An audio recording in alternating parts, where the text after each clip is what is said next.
Well, I think culture most certainly has to come to brand DNA. I think taking out the pressure of loyalty and you must cookie cutter with us is, yeah, I think you really got to humanize the chaos and be like, I get it. Working well with others is an underestimated work skill. Hey, it's Nathan Bush, or Bushy, joining you from the land of the Turrbal people here in Brisbane, Australia.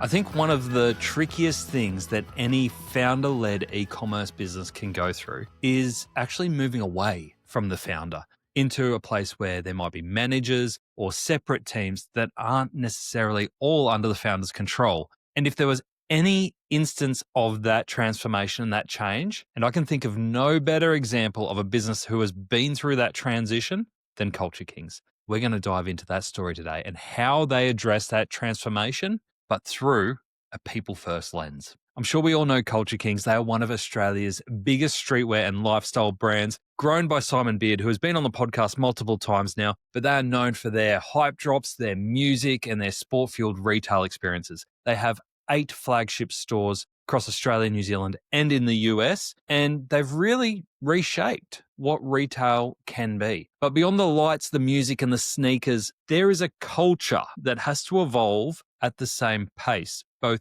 in store and in head office, and that's Emma's job. Emma Grasso is the Director of People and Culture at Culture Kings. She's led transformation through hypergrowth. She's helped merge founder-led creativity with corporate systems and built people-first programs that help both retail and e-commerce staff thrive through the change. Before Culture Kings, Emma helped scale Pedal and Pup and worked across AKA Brands' global portfolio.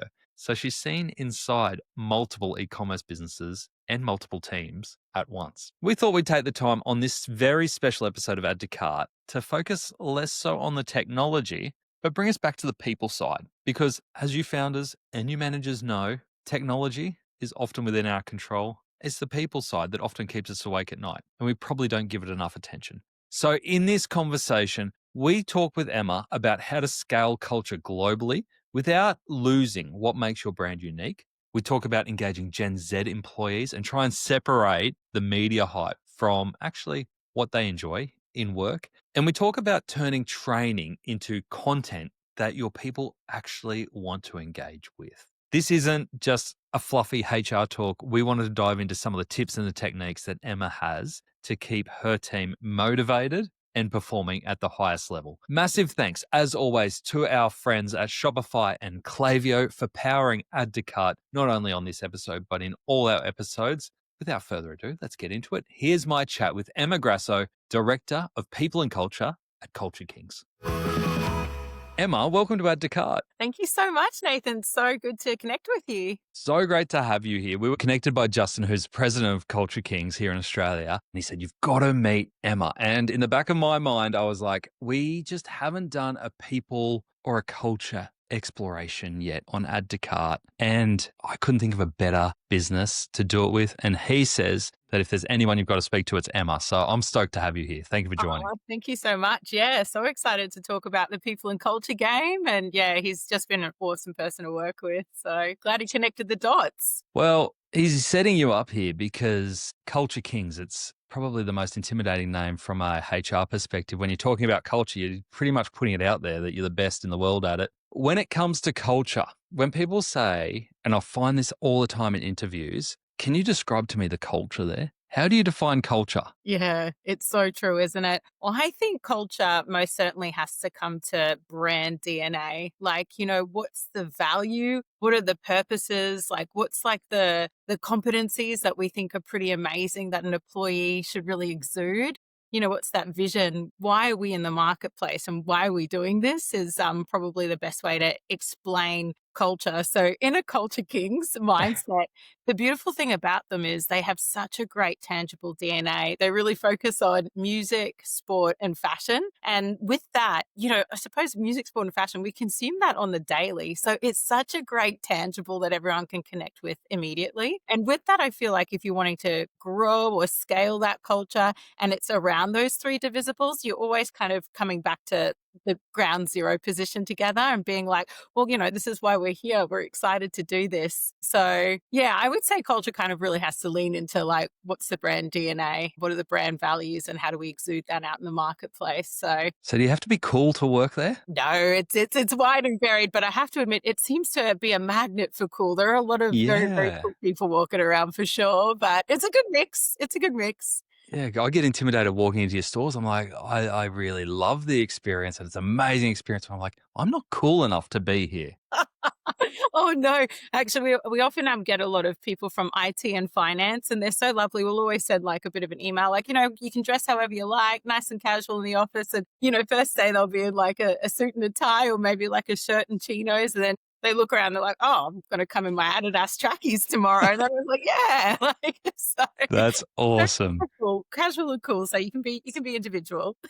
Okay. So obviously been a lot of change in Culture Kings over the last, do we call it 5 years? From a founder-led business into a growing, maturing business, probably more into the omnichannel world than it was before. How have you seen culture change over that time? Yeah, I think it's been a pretty interesting ride, and exactly what you're saying. I think when you come from a founder-led organization, there's a lot more, I suppose, bandwidth to be experimental. But now that we've kind of been acquired by AKA brands, we have a lot more, I suppose, rigor in how we approach scalability. The decisions kind of have to go through a little bit more of a collective of people beforehand. And so I quite like the change because it's sort of like a little bit more on growth, scalability. How does that look in the global landscape? And AKA, really talk to being an accelerator of making brands, kind of penetrate the American market and then after that, the global market. So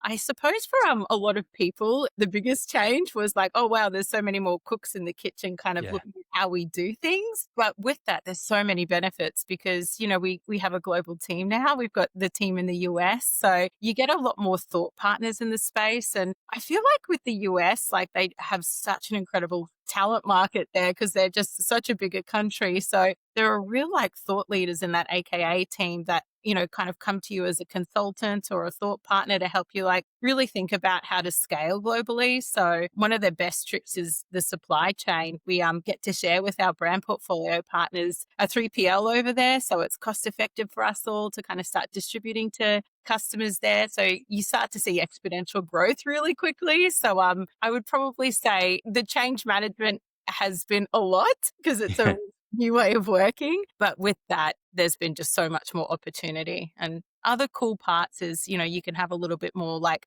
lateral progression. So I came from Pet Pup, one of the other brands, and moved across to Culture Kings. And I think that's also cool. It's not just vertical progression that you can get. You can kind of be like, oh, like what's our Princess Polly guys doing over there? How are they approaching this? And you have a bit of a think tank around you, which is a really great part of the ride. Yeah. How do you connect all of those teams? So when you've got teams in the US or maybe cross-functional, cross-brand teams, do you have any rituals in place to allow that sharing to happen? Yeah, we've got like quite a few. There's a really great all brands, they call it the all hands kind of meeting. And yeah, we'll get like the CEO from AKA, Kiran, he'll kind of host it. And then each brand president gets to get up and talk about, what they've done in the quarter as a brand. But I love that meeting because, yeah, you can really start to ask brands like, maybe it's like, Polly did TikTok shop. And then we're like, oh, we're about to look into TikTok shop. Like, how did that go? Like, what are you kind of doing in terms of your content building? How much time pressure is it on, Yeah.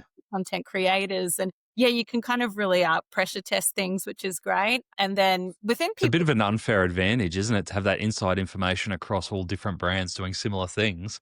totally. Actually, it's kind of true. Yeah, they've got that slogan of "We're better together," but I got to admit, we really are. Like, you're like, oh, I'm definitely going to pinch that. That's a great idea. Yeah. And what do you notice in the differences of teams? Can you walk into a Petal and Pup team or a Princess Polly team or a Culture Kings team and go, oh yeah, it's different? Or does it still feel the same culturally? Oh, Nathan, a night and day difference. It's amazing. And that's what's so cool. Like, I love that each brand has exactly what we're saying, their own DNA, their own approach to things. So, I kind of came from Petal and Pup, which is like a predominantly female workforce. The customer demographics kind of around that 30, like older 28 to 30 kind of year old woman. So, kind of like, in floral dresses Yep. and so there's a lot of pink and beautiful florals and a real cheerleader kind of ethos there.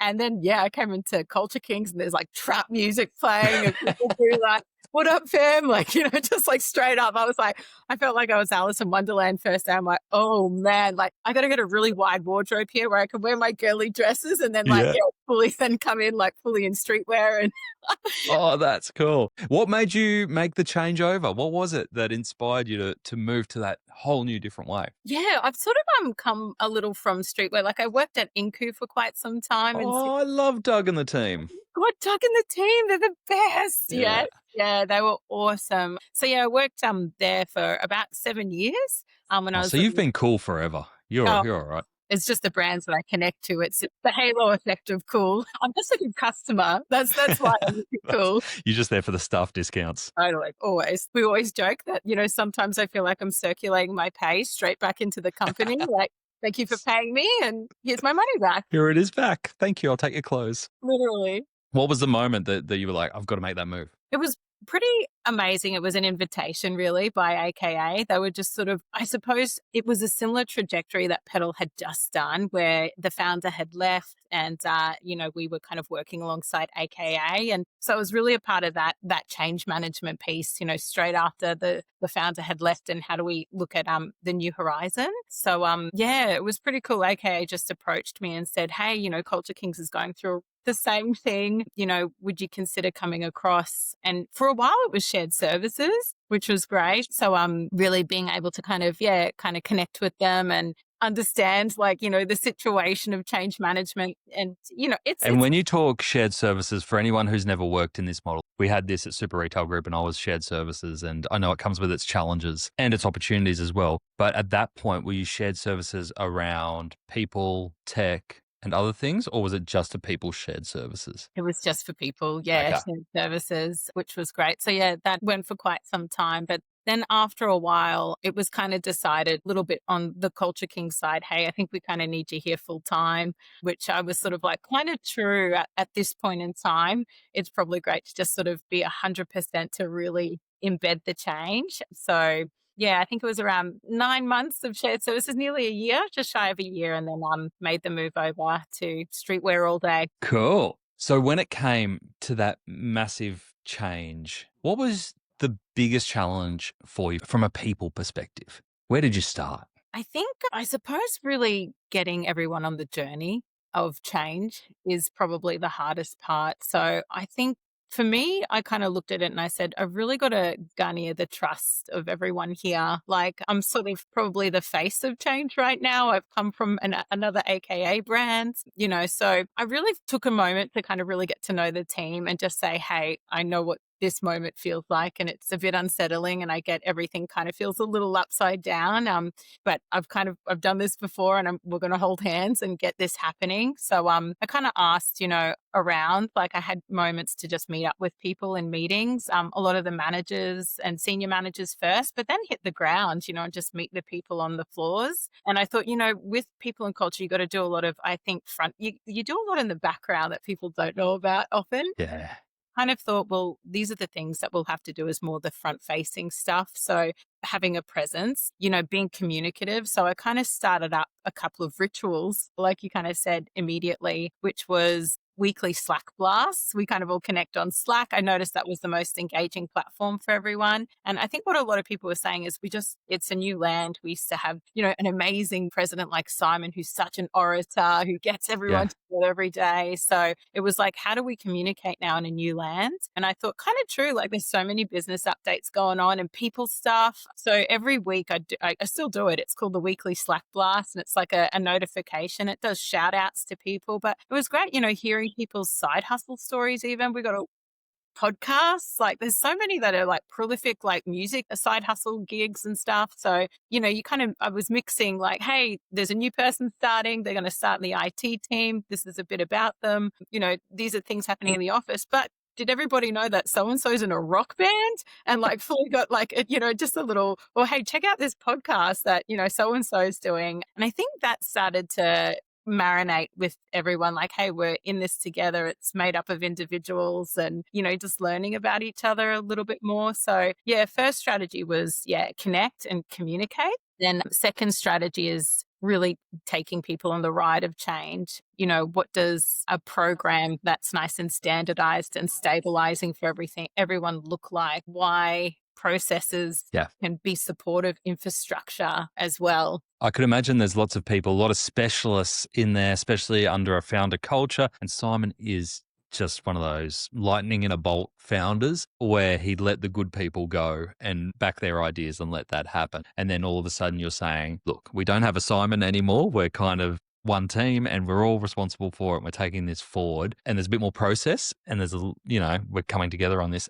I could imagine that there'd be some people that are like, that's not for me. I'm out. Did you find that those people self-identified or was there work to be done as you switch? Because the reason I'm asking is because I think a lot of businesses are going through this, especially online businesses who grew to a certain point and now are going different channels, getting bigger, more diverse teams, maybe international teams, and are going through this change. So it's like, do you let people self-identify out or do you actually have to manage that change? Yeah, I think it's a mix of both. And natural attrition is always going to happen with change. And I think every business kind of knows, hey, with change management, people will probably stick around for 6 months. They're kind of like, what's the new normal? And Yep. then you probably see once change gets implemented that there's probably a 6-month time frame where you'll start seeing natural attrition. But the good thing when people self-appoint is I always normalize it. Hey, it's a job and like you have the best resume and we are going to give you a glowing reference because it is so fine to be like, this is my stop. This just Yeah. isn't for me. And I think you've really got to normalize. That's the natural order. That's a career is a Build-A-Bear, like adventure. And I think taking out the pressure of loyalty and you Yeah. must stay and you must cookie cutter with us is, I think you really got to humanize the chaos and be like, I get it. I love that because I always talk about careers in terms of, and this is just because I'm a bogan, around football contracts because like players sign for 2 or 3 years. And it's kind of similar to what we see in jobs. We see 2 or 3 years and then there's always that natural spot where people have that moment of, do I want to do this again? Like you get to that 2 or 3 year itch and you're like, am I sticking around? And then you kind of recommit again. And that's totally normal. How do you define then loyalty from both sides, I guess? And how far does loyalty go in an employer-employee relationship? Yeah. I think loyalty is when you're in the team and you're in the game, you're doing your best. You're Yeah. doing the best to your team members around you. You're doing your best for your career progression. You're doing the best for the business. But I think loyalty remains when you leave. Like we were talking about Inku, Pedal and Pup, they're like forever. I love those jobs. I didn't leave them because I was unhappy at all. I just, it was a natural end for me as well. Maybe a bigger career opportunity, a location change, whatever it is. And I'm still wildly loyal to those guys, like I'm Yeah, like yeah, yeah. for them on the sidelines. So I think loyalty can definitely extend post the life of your employment with a business. And again, I just feel like, we've got to normalize that a business doesn't owe you anything other than like, oh, well, I mean, it does. It owes a lot. It owes a lot of But comfort. while you're there, you're both committed to it, but there is obviously change that's going to happen and that's okay. Totally. Yeah. Yeah. Agreed. Am I assuming that a majority of your workforce might be younger than other businesses? Yeah, we do have there is a wider portion, most certainly when you look at the retail demographics, they keep us Okay. nice and young, like our retail stores, which is true. So, we definitely have a wider demographic between the ages of 18 to 28 is a Okay. big part of our workforce. And then you've got your 30s and they're a lot more in the HQ. And you've got your higher age groups as well smattered around. Not as big. And so you're in a great position then to give us some insights around motivations for, do we call them Gen Zs? Are they still Gen Zs at that age? And we hear a lot, media love beating it up, that they're so different, that they have high expectations, high standards. I always look at it with a grain of salt because I'm like, I remember what I was like as an 18-year-old. I was nothing like I am today.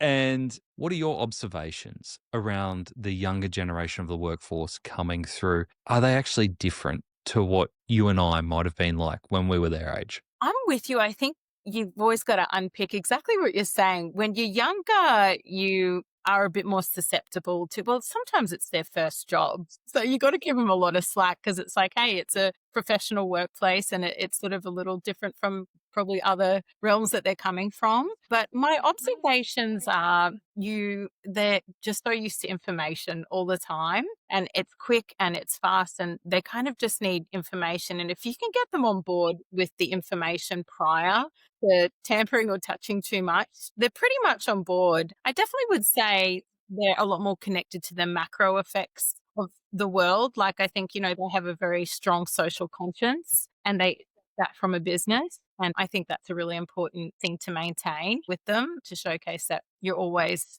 keeping that front and center as well for them. But I think they're great. I think every generation offers such a great piece of the pie. And Yeah. then you can kind of mutually respect what each generation can offer. That's when you really capitalize on the best juice from every age demographic. I love that. I love your point there around bite-sized information and giving it to them when they want it, when they need it. I remember being in corporate, having to do those mandatory modular training where you look at some really dodgy cartoon pictures and you've got to answer multiple choice questions and you've got to sit down for 2 hours to get through the modules. Otherwise, you won't get your bonus.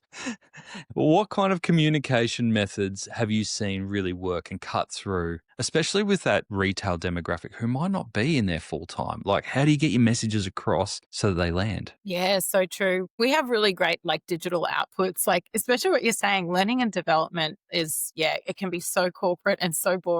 So we generate a lot of our own training, which is really good. So it's, a familiar face doing the training. And we like to do a lot of hype reels. Like you'll probably see with Culture Kings, it's a lot of hype reels around on our Instagram and all of that. So we kind of do hype reels with a little bit of the learning and development. So it's kind of cool. We're doing a new one right now where we're getting some of the best sellers, the top talent in the retail stores to kind of go through selling standards in the store. So we're sort of seeing short, sharp videos are always the best way to go about it. Like nothing too lengthy, nothing too much of a time burden, I suppose, is probably the best way to cut through. So you're almost treating your training materials like a social platform, essentially. Yeah, and I think we want to keep doing it that way. There's some stuff that's dry that you're like, I can't mess this up. We've just got to talk about it in a very formal fashion. But yeah, things like selling standards, we're doing a brand reset soon. And yeah, it's just kind of cool to be like, yeah, let's make it like a film clip. Like, let's make it really engaging and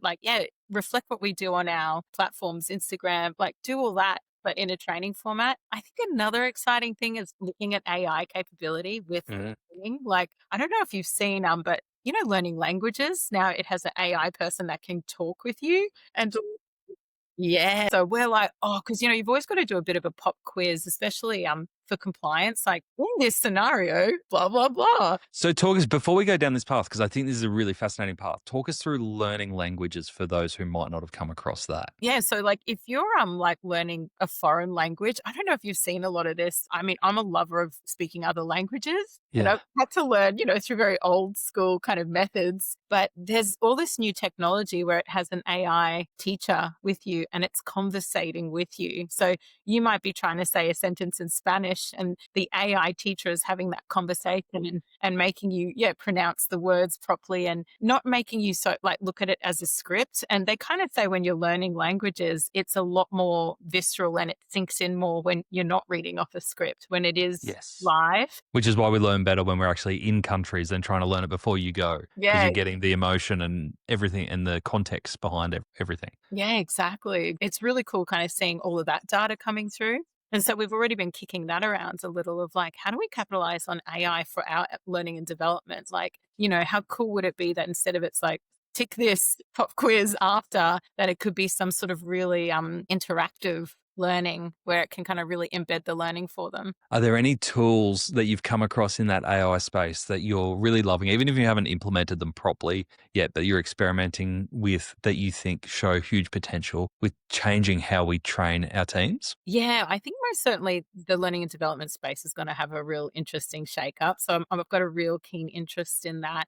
Other AI angles, there's also recruitment as well, which is interesting. So I think, when you're kind of screening a lot of people and it's just sort of getting a litmus test of how they're going, they can do it a little bit more automatedly now where it's not like somebody has to sit in and do the screening questions. The questions get sent to them digitally. They get to film it in the comforts of their own time. And then you kind of get that first interview digitally sent to you. That's interesting. I've been on a few Reddit threads lately, which is not always the best place to get your information, but debating about this actually, like going for first interviews and having a digital interview where there's actually no humans. And some people are like, actually, it's really good because there's no time wasted. I know what I've got to answer. I'm in the comfort of my home. It's great. Works for me, works for them. Other people are like, well, if they can't take the time to meet with me, I'm not going to meet with them. How do you balance it? Yeah, it's so true. I think it's a really tricky, uncharted territory, isn't it, for all of Yeah. us? I think if we do employ a little bit more of that automation, we get to see more people quickly. Because if you think about, if I have to sit into like 7 interviews, that's probably 7 hours. That's a full day of work sometimes. So I think sometimes when you can kind of see it as we're probably going to be seeing more people through using that automation than us manually doing it at all times. Then, of course, the second, third interview, we'd always want it in person, on site, walking around, Yeah. meeting the team. But that screen test, it's almost like I would see it as an added advantage for people. Hey, you get to make your resume speak a I was little. about to say it's better than relying on a cover letter that doesn't get read and a resume that doesn't really represent you. Are you a cover letter reader? I'm going to put that to you. Gosh, depends a little on the role. If we're finding it hard, I would say on average, I don't really read that many because it can take a lot of time. But if we're finding it hard, I love to look at the resume and just really see their trajectory more so than anything. Because I feel like you get that in the interviews, like they get to really talk through that. But if we are having a little bit of trouble finding the right candidate, then I would definitely move to cover letters and really see it. But I wouldn't say it's the primary thing that I'm looking at. I think that would be a secondary support Yes. kind of paper. When I was in recruitment, I used to love cover letters purely just because of what it told me about the person, like whether they put personality into it or whether you could tell that they were like trying to be all professional and like putting heaps of buzzwords in it. I'm like, not necessarily what you put in there, but how you approach a cover letter tells me a lot about you. And you can pick that up pretty quickly without reading the whole thing. What's the secret to a good resume then? Oh, I think the secret to a good resume is I feel like for us, because we get so many applications, which is so awesome, like to cut through it, I think when it's formatted in a compelling manner, where I'm like, oh, great, I can see like a blurb at the top, like I can see a summary, I can see their trajectory of what they've done is always like the first thing I'm like, oh, this is so easy to read and digest. But then secondly, of course, you're kind of looking at, what sort of industry experience have they got? What brands have they been with? But I have to admit, I kind of also I know what you mean. I like the summary because you're kind of looking for attributes as well, aren't you? Yeah. A little bit of personality flavor, but I feel like it can be done in a nice summary up the top is probably the best way to go about it for me. Yeah. So really treat that resume from your perspective as some sort of summary, some sort of personality, paragraph, couple of sentences, whatever it is. But you're really looking for that career trajectory, that career story that you can see come through. And I suppose that would be hard though if you've got people who are 18, 19, 20 looking for their first jobs, right? That's true. Yeah, that's a different tactic altogether Yeah. for sure. Yeah. Yeah, see, that's when you probably would look to a bit of the cover letters, where it's like, okay, I need to look for another support here to kind of get more information. Anyone who's had a personal trainer knows that whatever targets you set them, they're going to raise them. So when Nutrition Warehouse looked to engage Klaviyo, it wasn't just about sending emails effectively. They tasked them with increasing revenue, driving awareness, and building customer lifetime value. It's a spicy set. But Klaviyo, they were up for the challenge. By creating the right email flows triggered by customer actions, using geo-targeting for their 110 stores, and using predictive analytics, they proved that they were up for the challenge. Smashed it, in fact. With a 47% year-on-year increase in placed order rate on email flows and a Klaviyo ROI of 50 times, Nutrition Warehouse remain ahead of the pack. To explore how Klaviyo can grow your e-commerce business and see more case studies, visit klaviyo.com/au. Yeah. Being a passion-led business, like you talked about before, music, sport, fashion, how important is it that you see those attributes as part of the lifestyle of people that want to come into the business? And I'm going to share a story here, and I'm not sure if I've shared this before on the podcast, but when I first applied for Super Retail Group, and obviously they've got House of Brands, Super Cheap Auto, BCF, Rebel Sport, all very different, but very passion based businesses. I got to the last interview, which was with Peter Birtles, the CEO, and made it through all the other interviews. And then I remember right at the end, he's like, "So I just got to ask you a couple of questions." I'm like, "That's fine." He's like, "Are you into your cars? Do you love your car?" And I'm like, "Nah, I couldn't care less about a car. Like, honestly, it gets me from here to there. Like, no interest at all." So, okay. "Well, do you like camping, fishing, that kind of stuff?" And I'm like, "Nah, I'm like a hotel. Give me a hotel any day. I'm just not that person." And he's like, "All right. Well, do you like your sport?" I'm like, "I love sport. Like, I'll follow, I'll play, whatever." He's like, "Well, you're very lucky because if you said no to the last one, I don't think we could have you here." So you ticked one of the three boxes from a passion perspective. Is that important for you that you have people come into the team who kind of like, similar music, are interested in fashion as well? I don't know if it's so much the likes. Like I've worked in companies, I'm like, oh, I'm not their customer, but I can add so much value. So Yeah. I don't know if I would be too swayed by the interests, but most certainly, like I suppose their workplace attributes or their approach to things. Like I think, e-commerce and retail, it's ever changing. It's so rapidly, it's a fast paced kind of environment. So I think for me, I'd be looking for things like, how flexible they are to change. Are they self starters? Are they okay with innovation? Like, I think they would be more the attributes. Yeah, kind of leaning on a little, I suppose, our brand values, which is like we look for innovation, it's a full forward, like kind of situation, like just experiment, give it a go kind of thing, I think is a really great mindset to have. So I think it's more those attributes more so than interests. Yeah, that makes a lot of sense. So mindset, especially when it comes to e-com and digital. A lot of our listeners will be in this space and recruiting constantly. And I know most e-com operators and founders, recruiting is not something they enjoy at all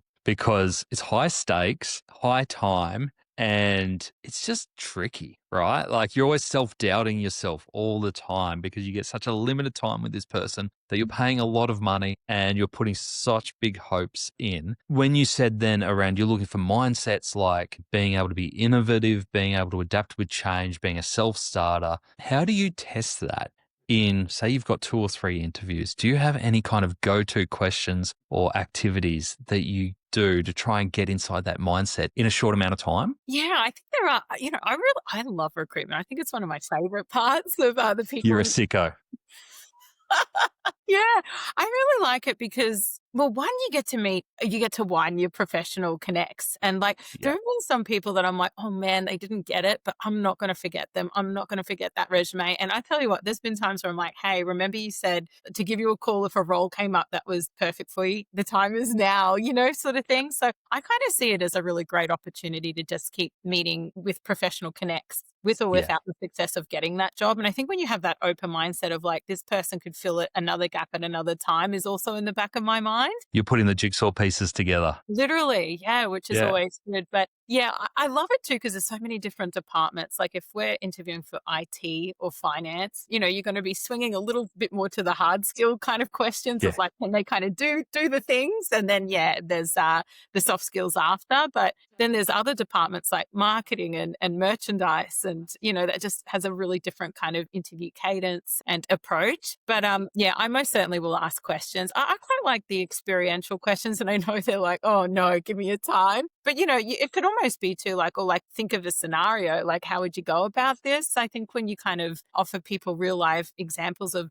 them talking through their approach or their process is where I feel like you can really find the source in things. Yeah, I'm the same. I'm interviewing at the moment for some roles, actually in New York for a client that I'm working with. And I don't know the market that well, like nowhere near as well as I know Australia. So when they reference all the companies that they've worked with, I recognize a lot of the big ones, but then some of the small to mid clients, small to mid companies they're working at, I don't know. I don't have a lot of background, but being able to frame it in those questions of, all right, say you're in this situation and we now need to shift our social media presence from this to this. How would you go about it? Talk me through your thinking process and almost map it out. And so it's almost like you're workshopping in an interview rather than questioning. Agreed. Yeah, I completely agree with you. I love those questions. And, like I was sort of saying, you're going off script then, you're kind of Yeah. like, oh, I don't have the stats and figures of my achievements. It's more like, yeah, how would you approach in this scenario? Like, yeah, how do you apply yourself as a person within this? Yeah, Yeah.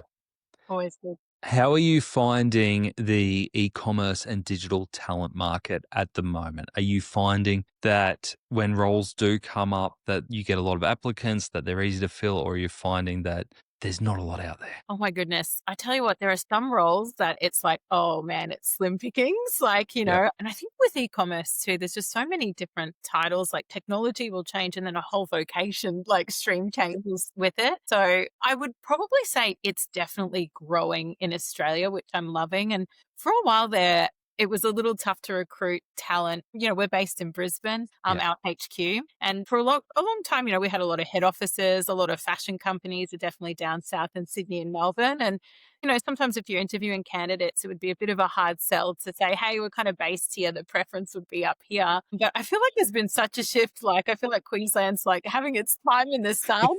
Look, Yes. the recruitment pool is so much more open because there's so many people that are really dying to move up Yeah. post-COVID, which has been such an advantage for us. So I've seen a real swing post-COVID on how much better the talent pool is because there's a lot of people really open to migrating up here. And as a result, there's a lot of great head offices. Like there's a lot of awesome fashion houses that are opening up within Brisbane for Mm. it's a real growing market. So I would say it's definitely gotten easier probably in the last 5 years. But in saying that, there are some roles that are just so niche and it's a little tricky. There are some, specifically, I'd say in digital performance, are always a little trickier to land within our landscape. With more talent coming into the market, Culture Kings already has a great brand, but that brand has evolved over time. Do you have to do much in terms of employee branding to tell people, hey, this is who we are, this is what we're about? Like, even in terms of the scale and the size and the markets you're in, like, you're not a business that stands still. Do you have an employee branding kind of initiative? I think that's definitely evolving. Like we're definitely doing a little reset. And I think because we've kind of come out of a fair bit of change, it had been a little hard to define it. But I feel like we're at that point now where I'm like, oh, great. Yeah, we can really start to define what that new land looks like and approach it quite strategically now. But for a while, it was a little insular. We had to sort of remake the sauce, I think, a little, but it's definitely Yeah. ready to get socialized. I'm keen to know from you, Emma, how do you stay motivated? How do you continue your learning and upskilling? Like, given that you've obviously been in this sector for a while now, Pedal and Pup, into Culture Kings, same global brand. How do you stay motivated and pushing yourself further? Do you have anything that you challenge yourself with to keep going? Yeah, I think I get really inspired by the company and what they're standing for and the people around me. So I always laugh. I always talk about reverse mentorship as well. Like we were sort of saying, the Gen Zs, they've got a wealth of knowledge on what's cool, what's trending, how do they like to be communicated with, sort of thing. So I feel like always been connected to the team, always been connected to where we're driving, always inspires me. Like, oh, okay, we're evolving. We're really moving into this as an area. I love a good survey. So I love You're that person. You're the one sending the surveys. know, I'm sorry. But yeah, we do like a great annual survey and I build a lot of our strategy on feedback from the team, which is awesome. But Just on that point, what are you sending that survey? So is it going out once every year? yeah, it's a big one. It's once a year and it's everything. It's about their sense of belonging, their engagement, how their work relationships are, how their manager relationship is. Okay. It's like a lot of micro, how's their team going, but then macro, how's the business going for you? I really love it. It really gives a lot of great intel. And from that, I love it too because it really leans to how do you want to be rewarded? How do you want to be recognized? Why don't we score well here? How can we do this better? And so after that, we do little forums. We get little coalition. Yeah. And then Coalitions. yeah, like, okay, like, and then we'll say, hey, we did great in these scores, which is awesome. What are the major call outs that you think we're doing well here? And then we're not doing so well in these scores. Like, what can we do? And everyone think tanks and throws it in and then we embed it into our strategy. So I think, continuous improvement and learning for the environment internally is really important. Expanding into new markets isn't just about selling more, it's about selling smarter. Every region has its own rules, currencies, and customer preferences. But with Shopify, global expansion is simple. Localized storefronts, tailor experiences, and build trust, all from one unified platform. Shopify removes complexity so that you can focus on growth and deliver tailored shopping experiences for every market, in-store and online.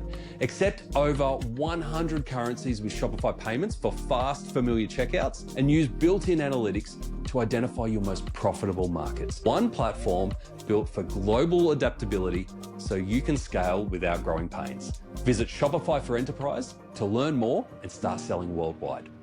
Because that's the secret, isn't it, in terms of those surveys in longevity, is that if people are asked to do the surveys, but they see no action or anything come out of it, next time it comes around, they're like, oh, I did this last time. I'm not going, nothing comes of it. So you've got to be very public around the outcomes and the actions from it. You are so right. Yeah, every time we do something, I always start with, you spoke and we listened. And it's because of the full survey.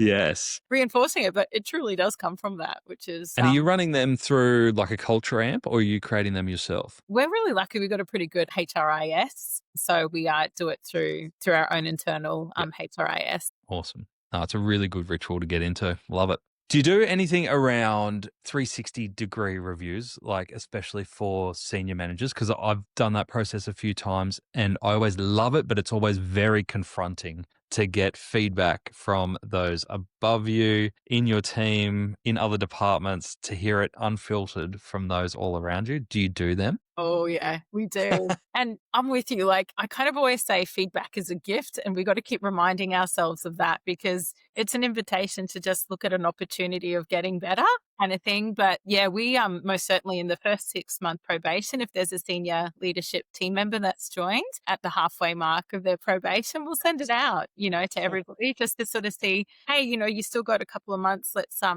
what's the team feeling, and how do we get you to being optimum and being the best? So a 360 at your 3-month mark. There you go, straight in. Yeah, but it's kind of for the upper levels, not for, it's a little bit, they're really touching a lot of strategy and a lot of cross-functional collaborators. We just see it as an opportunity of like, hey, how's it going out there kind of thing. But it's always dealt with very empathetically. And we understand too, perceptions and, intentions can be different. Someone's intention of how they're exuding themselves might be met with a different perception. So it's only when you start seeing maybe trends where it's like, there's a collective response here. But it's kind of like, hey, it's a choose your own adventure. That feedback, you can take it on and really fly with it. We're seeing this as the opportunity, but also to, if you're like, oh, I want to work about this in a different way, we let them make that decision, but we kind of guide them on what we think is the best opportunity and how we can kind of, help them get there, help them get to that point. I think you're absolutely right. It's usually the most honest and direct way to get the feedback that you need. So I love when people take it on themselves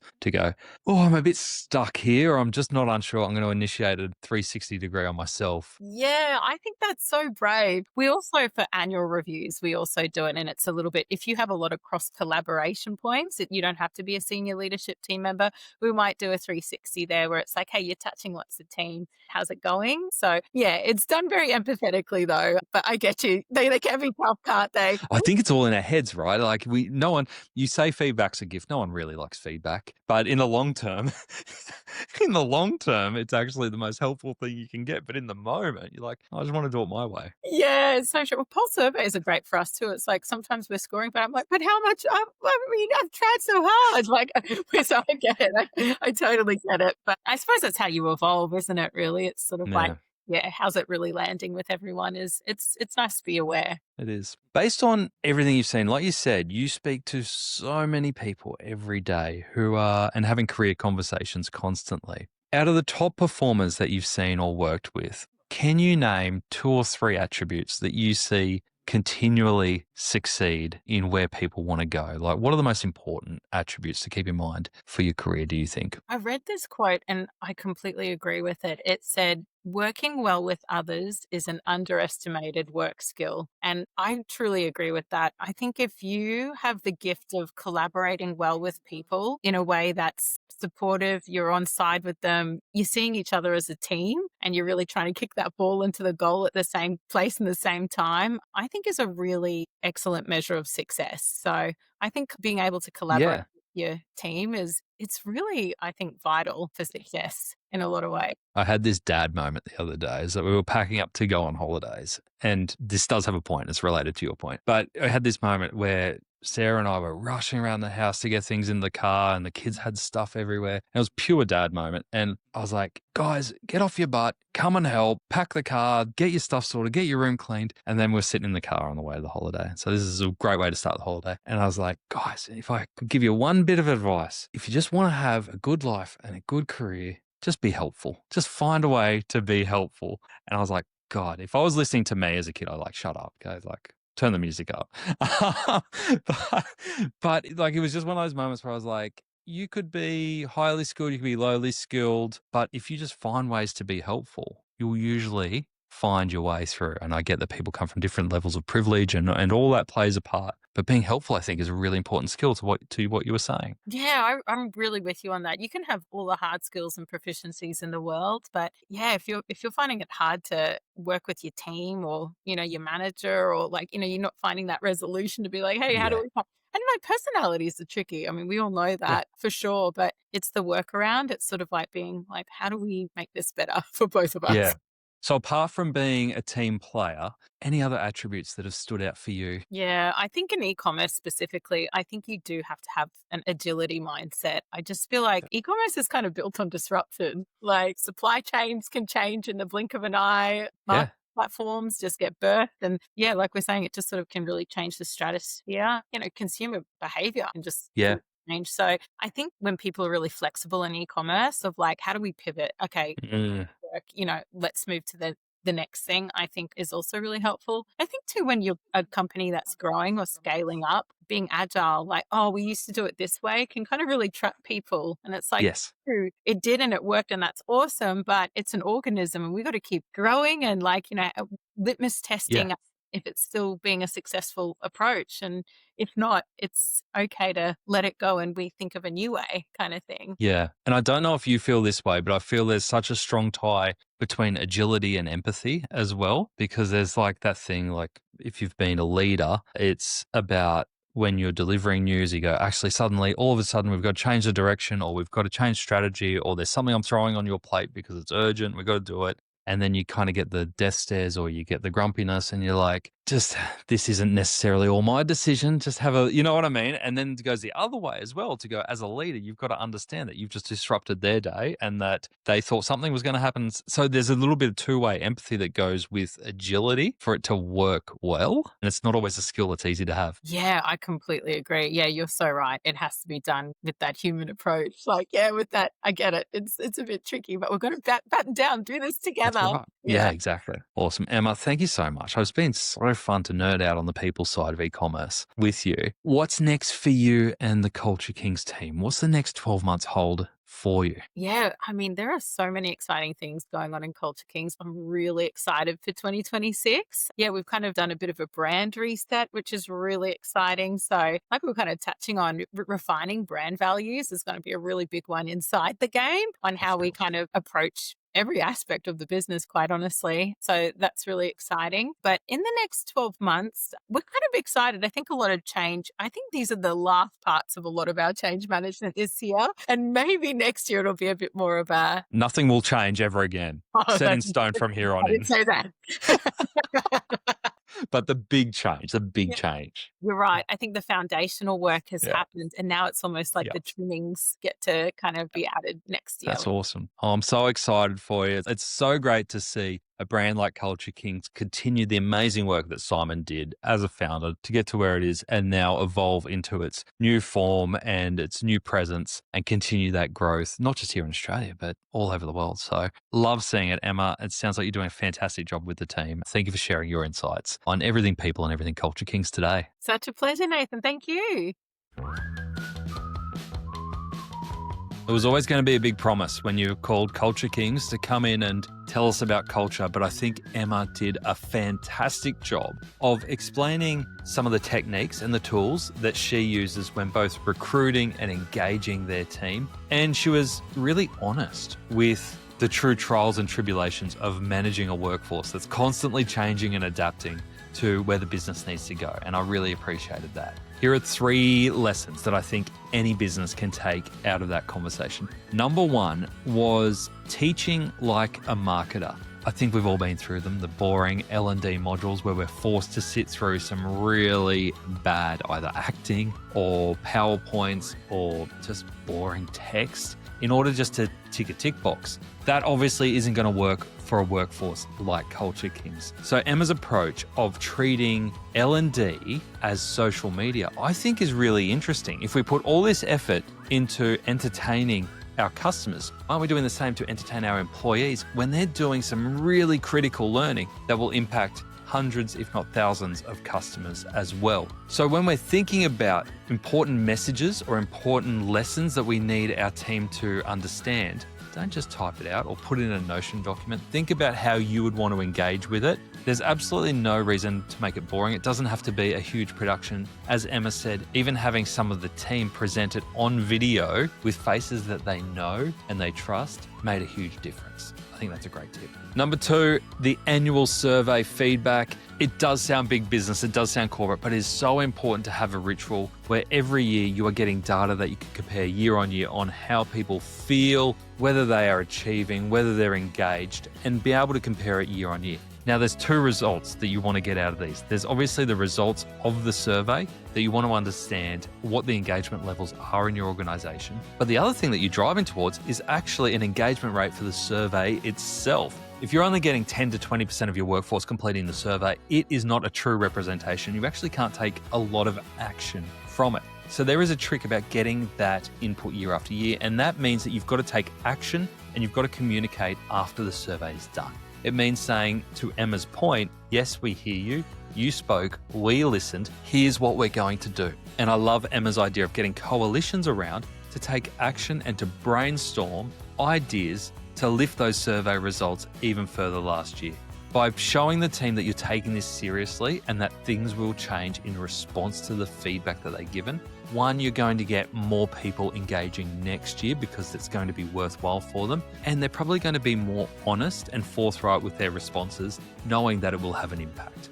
Really important. And the third thing that I was surprised by Emma's forthrightness around was bringing AI into the hiring process. Now, Emma was really forthright around saying that, yes, in the first round of interviews, on some positions, we use digital pre-screening interviews where there isn't a human from our side present. It means that they get to interview more candidates, they get a better understanding of who they are, and then they can spend more time in the in-person second and third interviews. I know there's 2 schools of thought here, and you've got to do what's comfortable for you and your business. But if you are actually struggling to get through all your potential candidates in unearthing those diamonds amongst all the applications you get, then leaning on AI and leaning on digital for those pre-screening questions will actually be a lot better than relying on CVs and resumes alone.